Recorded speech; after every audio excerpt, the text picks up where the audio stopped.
मैं एक लाइन में हाँ, जवाब बोले देता हूं। इनका बोल्ड रिफॉर्म देखिए। मर्सिडीज की बात करते हैं, इनको मैं फंसाता हूं। डीजल व्हीकल 1500 सीसी तक 18% जीएसटी है इस नए स्लैब में।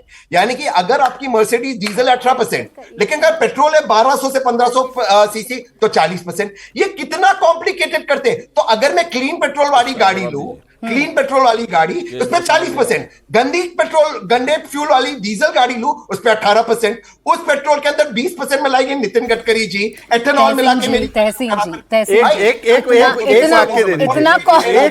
कॉम्प्लेक्स आपने कर दिया है। अभी तक की चीजें बड़ी सरल नहीं लग रही थी। एक वाक्य देखिए एजेज जी नाराज हो जाएंगे, मुझे उनके पास। एक सेकंड, अभी तहसीन ने बोला कि मुझे ट्रैप किया है। ये तहसीन पूनावाला को मुझे लगता है, मैं अपील, सोनिया जी आप रेवंत रेड्डी को हटा दो वो काउंसिल से, वहां कर्नाटका के मुख्यमंत्री को हटाओ, तहसीन पूनावाला को हटाओ। उनके काउंसिल में कोई अपोज नहीं करता। ये तहसीन पूनावाला ऐसा पॉइंट ढूंढ के लाते हैं जो खुद कांग्रेस स्टैंड नहीं करती। एजे जी आइए। एजे जी ये इतना आसान सा दिखने वाला रिफॉर्म समझ में क्यों नहीं आ रहा है? ये जानबूझकर इसके इर्द गिर्द बातें बुनी जा रही हैं क्योंकि पता है सबसे बड़ा मुद्दा गया अब हाथ से। प्राची जी, ये ना आसान मुद्दा है ना आसानी से किया जा रहा है। ऊपर कुछ और है, हकीकत कुछ और है। क्योंकि बीजेपी वाले जमीन पे नहीं घूमते, इन्हें क्या पता कि हकीकत क्या है।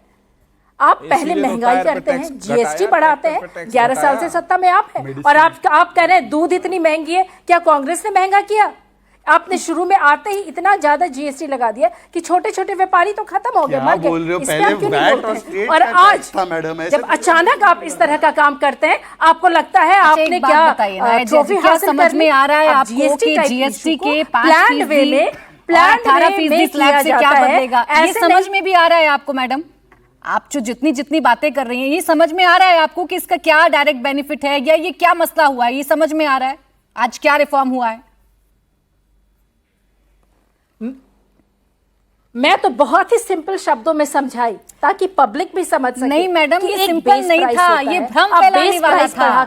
ये भ्रम फैलाने वाला था। सुने प्राची जी, सुने। नहीं, रियलिटी यही है, हकीकत यही है, हकीकत यही है, रियलिटी यही है। अरे रियलिटी यही है मैडम, रियलिटी यही है कि आज जीएसटी में जो रिफॉर्म हुए हैं उसमें बड़ी राहत मिडिल क्लास को मिली है। हकीकत ये है जी।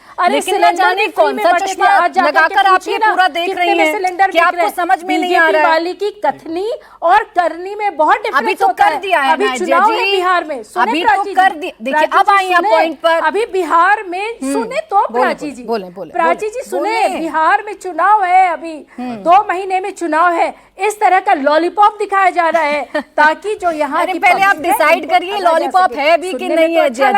आज इस शो को देखिएगा अजय जी, आज इस शो को जाकर देखिएगा, शुरू से लेकर अभी तक आपने सिर्फ कंफ्यूज किया है।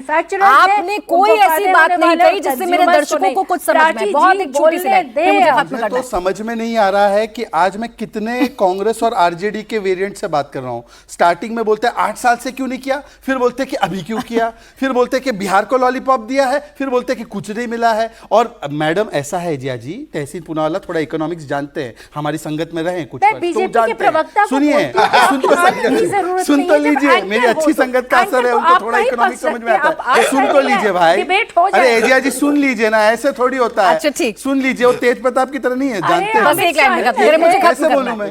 सुनिए, ऐसा है, सुनिए, तहसीन पूनावाला अगर ईमानदार व्यक्ति तो वो बोलेंगे कि जो एवरेज टैक्स इंसिडेंस था जब वैट और सेल्स टैक्स था कई आइटम्स पे, उसके बनस्पत आज टैक्स इंसिडेंस कम हुआ है। एवरेज 15-20% था, आज वो 11-10% हुआ है।